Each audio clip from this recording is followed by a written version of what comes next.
Elliot Marsh had one name on the banned list. I'll work around all of them silently. Nate Corvin had not spoken to his father in 4 years when the letter arrived. Not a text, not an email.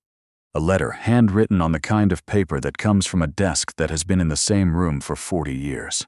The envelope sat on his kitchen counter in Denver for 2 days before he opened it, the way you leave something alone when you already know it will require something of you. He opened it on a Wednesday morning before work. His coffee went cold. The letter was 3 paragraphs. The first explained that his father, Leland Corvin, had arranged a gathering at the family house in Spokane the following Sunday. The second explained that this was not optional in any meaningful sense. The third was a single sentence. I need to know who you've become. No signature. Leland Corvin did not sign letters to his own sons. Nate read it twice, set it down, picked up his cold coffee, and stood at the kitchen window, watching the morning traffic move below. He was 38. He had a good job managing operations for a mid-sized logistics company, a 2-bedroom apartment, and the particular quiet that settles into a life when you've spent years arranging it so that nothing requires too much of you. He had a brother, Dex, but that name was taken. He had a brother, Cal, 34, who still lived 20 minutes from their father and called him every Sunday. He had another brother, Soren, 31, who ran a small architecture firm in Portland and had managed to maintain the precise kind of relationship with Leland that involved showing up to holidays and meaning very little of it. Nate had simply stopped showing up. He called Cal that evening. Cal picked up on the first ring, the way he always did, as though he had been expecting the call, as though all calls from Nate were calls he had been waiting for. You got the letter, Cal said. What is he doing? Cal was quiet for a moment. He worked as a foreman at a construction outfit in Spokane, had for 11 years, the kind of job that requires you to mean what you say, because other people's safety depends on it. When Cal went quiet, it meant he was choosing words the same way he chose load-bearing materials. I think he's sick, Cal said. He won't say it, but I think so. Nate drove to Spokane on Saturday afternoon. Leland Corvin had built Corvin Industrial Coatings from a single spray rig and a contract with a sheet metal shop in 1987. By the time Nate was in high school, the company employed 43 people and occupied a facility on the east side of Spokane that smelled permanently of epoxy and mineral spirits. Leland had spent 30 years making things last, surfaces that would hold against weather, corrosion, time. He understood better than most people that the visible part of anything was only as good as what had been done underneath it. In the preparation in the layers no one would ever see. He had tried to teach his sons this. He had not always used the right method. Nate's mother, Joan, had died when Soren was 9. Leland had not remarried. He had continued working, continued showing up, continued providing in every material sense, and had understood this for a long time as the full definition of what a father owed his children. He was not a cold man. He was a precise one. There was a difference, though Nate had spent many years deciding there wasn't. The falling out 4 years ago had been over nothing specific, and everything accumulated. A conversation at Thanksgiving that became an argument that became a door closing, and then, on Nate's end, a silence that kept extending itself because it was easier to maintain than to break. Leland had not called. Neither had Nate. The house looked smaller than he remembered. It always did. The walnut tree in the front yard had lost 2 major branches to a storm at some point, and the asymmetry of it bothered Nate in a way he couldn't fully explain as he pulled into the driveway. Cal's truck was already there. Soren's rental car. Soren always rented because he refused to drive anything he'd owned longer than 3 years, was parked behind it. Nate sat in his car for a moment. The front door opened before he got to it. Leland stood in the doorway, and Nate saw immediately what Cal had heard in his voice. His father was 71. He had always carried himself as though he were made from the same materials he worked with, dense, weather-resistant, unlikely to show fatigue. He still stood straight. But there was something in the economy of his movement, a kind of careful management of effort, that hadn't been there before. You came, Leland said. You wrote a letter, Nate said. Leland nodded and stepped aside. Dinner that first night was the four of them at the same table where Nate had eaten every meal of his childhood. The food was good. Leland had always been a better cook than any of them gave him credit for. And the conversation stayed in safe territory. Cal's job, Soren's current project, the walnut tree, the neighbor's renovation. Nate answered questions when they were directed at him, and did not ask many of his own. Leland watched his sons the way he watched surfaces he was preparing. Not unkindly, but with assessment built into it. After dinner, Leland asked all three of them into the study. It was a small room off the hallway, more workshop than office. A drafting table, shelves of binders with project specs going back decades, a single window facing the backyard, 3 envelopes on the drafting table. Nate looked at them and felt something tighten in his chest before his father said a word. "There's $2,500 in each envelope," Leland said. He stood with his hands in his pockets, the way he stood when he was stating facts that were not open for discussion. "That's what I'm giving each of you. It's not a loan and it's not an inheritance advance. It's what I have available to give right now, and I'm giving it in person because I want to see what you do with it." Cal looked at the envelopes. Soren looked at their father. "That's it?" Soren said. The question was careful. Soren was always careful. "That's it," Leland said. "You've each got 1 month. Use it however you decide to use it. In 30 days, I want to hear what you did, not what you planned, what you actually did." Nate picked up his envelope without looking at it. He was looking at his father's hands, the way they rested in his pockets. Leland Corvin's hands had always been the most honest thing about him. They had never rested easily. They were resting now. "Are you sick?" Nate asked.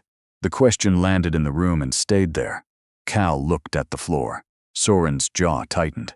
Leland looked at his eldest son for a long moment. "I have some things I'm managing," he said. "Nothing that changes what I'm asking." That was all he said about it. The envelopes sat on the drafting table. Each son took his. Cal put his $2,500 towards something before the weekend was over.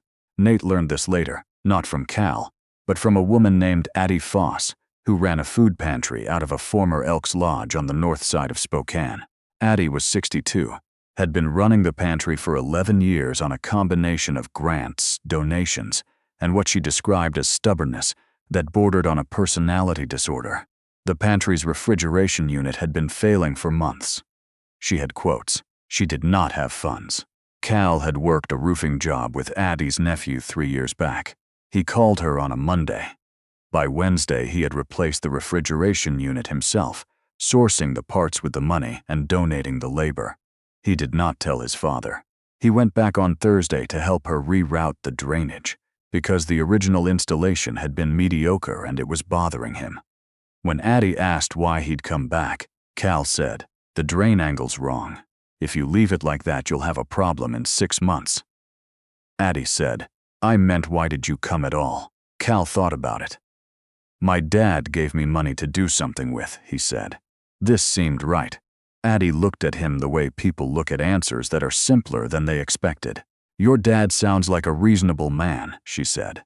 "He's complicated," Cal said. "Most reasonable people are," she said.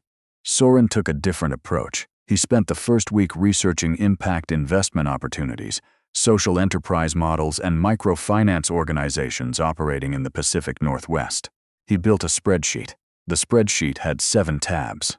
By the end of week 2, he had identified 3 organizations with solid governance structures and measurable outcomes. He made 2 donations and sent a proposal to the third offering pro bono architectural consulting for a planned facility expansion. The proposal was well written. The organization's director, a man named Pierce Dunaway, responded warmly and scheduled a call. On the call, Soren explained his background, his firm's capacity, and the conditions under which he could offer the consulting. Pierce listened carefully and then said, "Can I ask, have you done work like this before? With communities in transition?" Soren said he had done affordable housing work. Pierce was quiet for a moment. "This is a little different," he said. "The people we work with don't need a building designed around them. They need to be part of designing it." Soren said he understood that. "I believe you understand it," Pierce said. "I'm asking whether you've practiced it."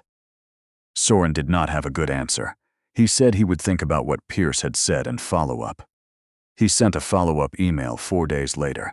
Pierce responded, and they scheduled another call. Soren had the second call, and then a third, and by the end of the month, he had not yet broken ground on anything. But he had begun to understand something he had previously been able to describe without understanding. The difference between the map and the territory. The money sat in a dedicated account. He would use it. But he was no longer certain he had been asking the right questions about how. Nate drove back to Denver the morning after the envelope conversation. He sat with the envelope in his apartment for 11 days. Not because he was unmotivated, because he recognized something in his father's challenge that made him want to be deliberate in a way he had not been deliberate in a long time. He was 38 years old, and he was good at his job, and he had a quiet life. And he had told himself for years that this was enough. He had not asked, not seriously, not in the way that deserves an honest answer, whether the person who had arranged this life and the person he had actually meant to become were the same. He did not think they were. On the 12th day, he drove to a neighborhood in northeast Denver. He had passed through 100 times without stopping. There was a block on Colfax that his company's delivery drivers had mentioned twice in staff meetings as a problem area, not dangerous, but complicated. A stretch of small businesses running on thin margins in a building that had deferred maintenance written into every surface. A diner, a small print shop, a cobbler's shop that nobody under 50 seemed to know existed. The cobbler's name was Emmett Roy. He was 66 years old and had been in the same 300-square-foot space for 27 years. He repaired shoes, belts, bags, and anything made of leather that a person couldn't part with. His hands were the kind of hands that know exactly what they're doing without needing to consult anything. Nate had brought in a pair of work boots with a separated sole, and he sat in the single waiting chair while Emmett worked, and they talked, or rather, Emmett talked, and Nate listened, which was what you did in that room if you had any sense. Emmett had a son in the military, and a daughter who taught 3rd grade in Aurora. He had a lease renewal coming in 3 months, and a landlord who had sent a letter suggesting the renewal terms would reflect current market conditions, which in that part of Colfax meant an increase. Emmett had not said out loud, but which Nate could see him carrying. Nate picked up his boots when they were done. The repair was clean, precise, better than new, and paid and walked out. He stood on the sidewalk for a moment. He came back the next day. He asked if Emmett had a few minutes. Emmett looked at him with the particular neutrality of a man who has had a lot of conversations with people who wanted something from him. "Depends on what for," Emmett said. "I want to understand the lease situation," Nate said. "I work in operations. I've negotiated facility contracts. I'm not trying to get involved in your business. I just think I might be able to help with the conversation." Emmett looked at him for a long time. "Why?" he said. It was the right question, and Nate had been thinking about the honest answer since he'd walked out the day before. "My father gave me some money and told me to do something with it," he said. "I've been trying to figure out what that means. I think it means something like this." Emmett said nothing for a moment. Then he went to the back and came out with 2 small paper cups of coffee from a machine that looked like it had been there as long as the shop had. He set one in front of Nate. "The landlord's a company out of Phoenix," Emmett said. "They bought the building 2 years ago. The property manager doesn't return calls on the first try. They rarely do," Nate said. What happened over the following 3 weeks was not dramatic in any way that would make a good story at a dinner party. Nate spent parts of 6 days working through the lease situation.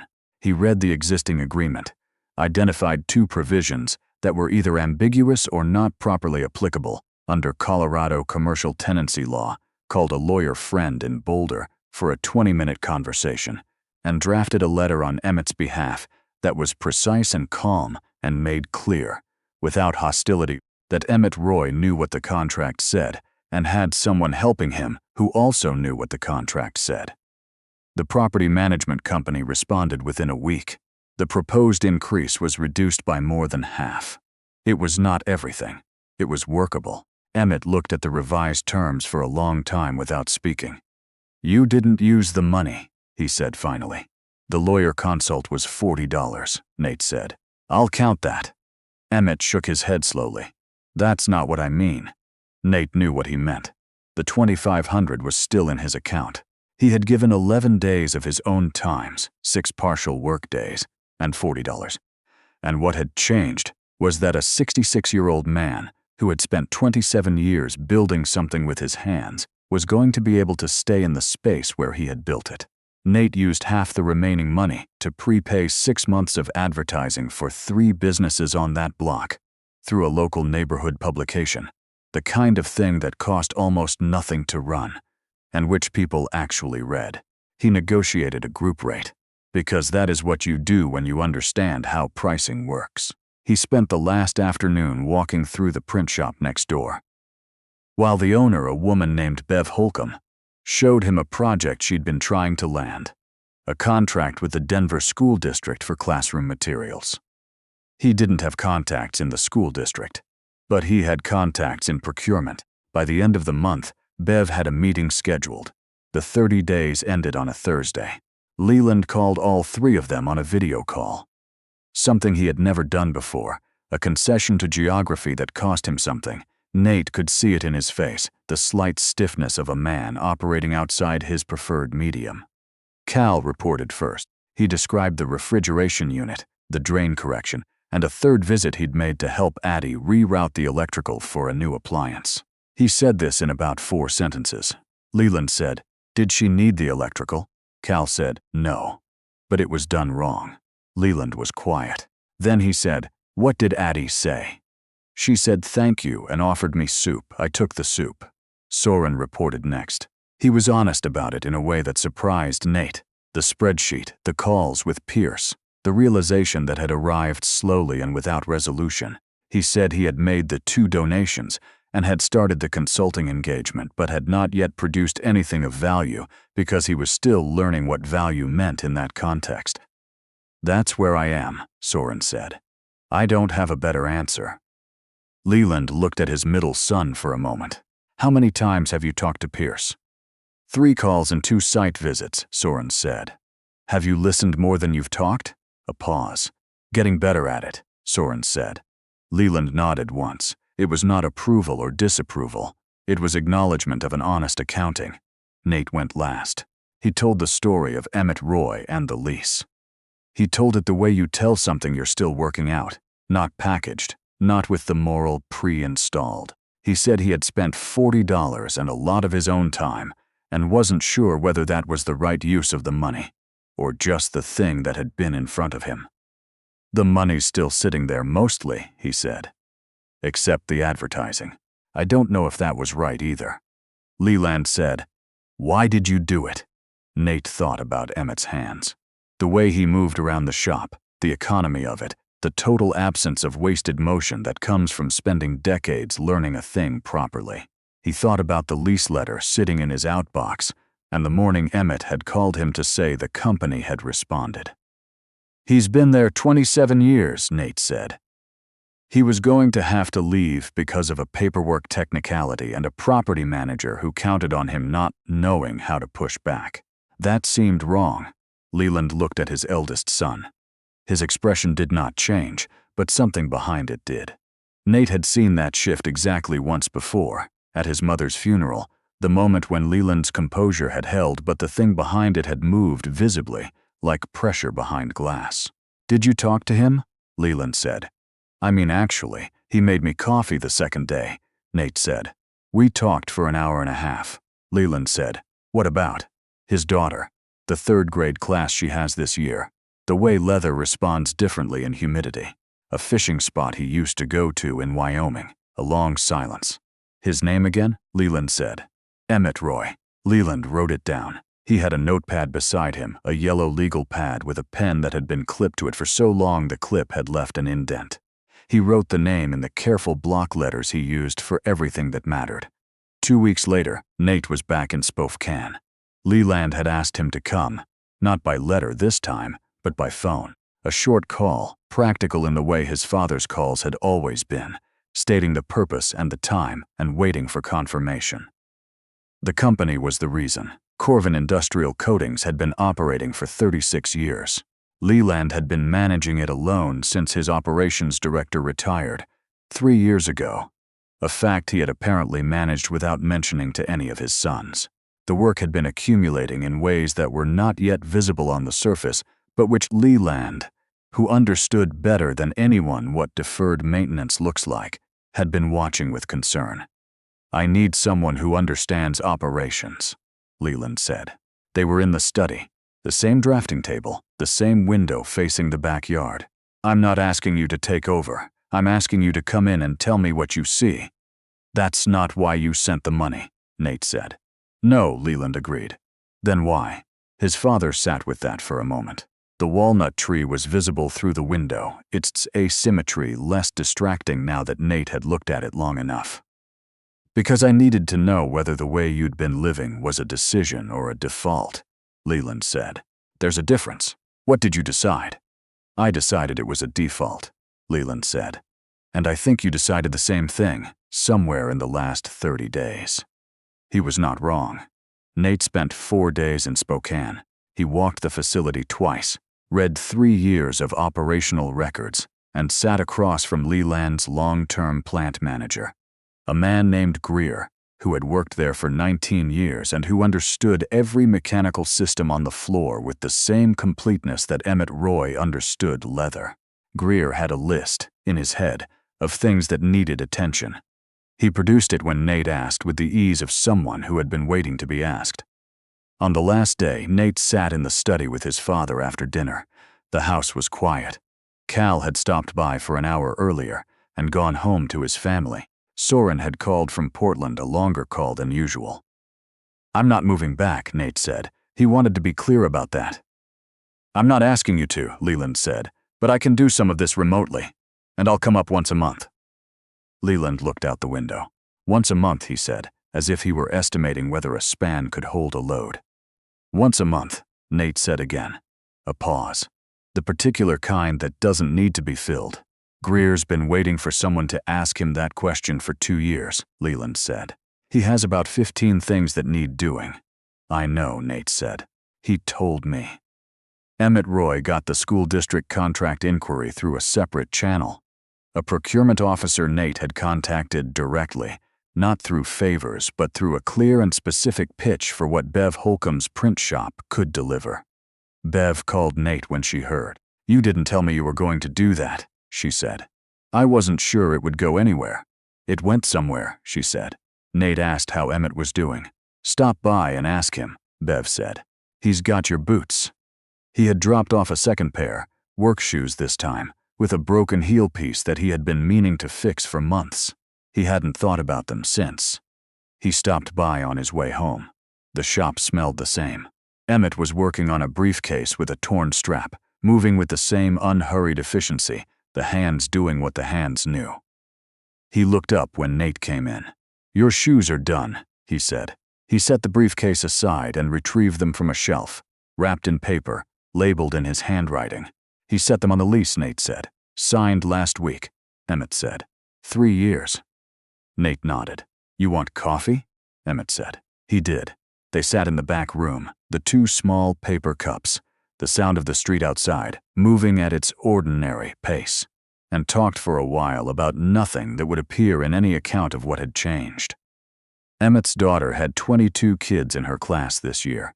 The leather on the briefcase strap was Italian, harder to work with, but better when it set. The winter in Denver had been mild so far. Emmett had a cousin who had lived in Spokane for 30 years and never stopped complaining about the cold, which Emmett found amusing because Denver was colder. When Nate left, he carried his shoes in the paper wrap and stood on the sidewalk for a moment in the gray afternoon light. The print shop next door had a new sign in the window, small but clean. The kind of sign that suggests someone has started to believe there are people worth telling about what they do. He drove home thinking about his father at the desk with the yellow legal pad. The name written in block letters. The way Leland had held the pen still for a moment after writing it, as if making sure the ink had set. Leland Corvin had his procedure in February. He did not describe it as major. It was the kind of description that was technically accurate and practically incomplete, which was how his father had always handled things he didn't want to make larger than he could manage. "Cal," called Nate the night before. They talked for 40 minutes, which was longer than they had talked in a year. Soren called the next morning. All three of them were in Spokane by the afternoon. The recovery went well. Leland was annoyed by the activity restrictions and complied with them the way he complied with regulations he found excessive, fully, because it was required, and with minimal commentary, because commentary was not the kind of thing that made tile set faster or epoxy cure. He sat in the study in the evenings with documents spread across the drafting table and did not pretend he wasn't reviewing them. One evening, Nate sat with him while the others were in the kitchen. The walnut tree was bare now, its asymmetry pure against the winter sky. "You want to ask about the company," Leland said. He was looking at the tree. "I want to ask about you," Nate said. Leland turned. He looked at his eldest son with the kind of attention he usually gave to structural assessments, the full weight of it unmodified. "I'm all right," he said. "Better than I expected. That's not what I mean either." A long pause.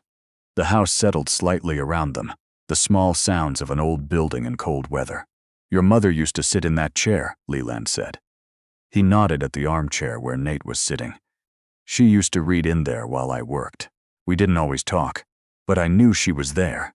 Nate said nothing. "I haven't said that to anyone," Leland said, "in a long time." "The room held it." "I know," Nate said. The company stabilized over the following months. Greer's list was worked through methodically, not all at once, but in the order that made operational sense, the way you prepare a surface, addressing what's underneath before you address what shows. Nate drove up once a month, stayed for 3 or 4 days, walked the floor, sat with Leland in the evenings. Soren took on the facility expansion project for Pierce Dunaway's organization in earnest, and the second round of meetings were different from the first, because Soren had stopped trying to design something and started trying to understand something, which turned out to be the more difficult and more necessary skill.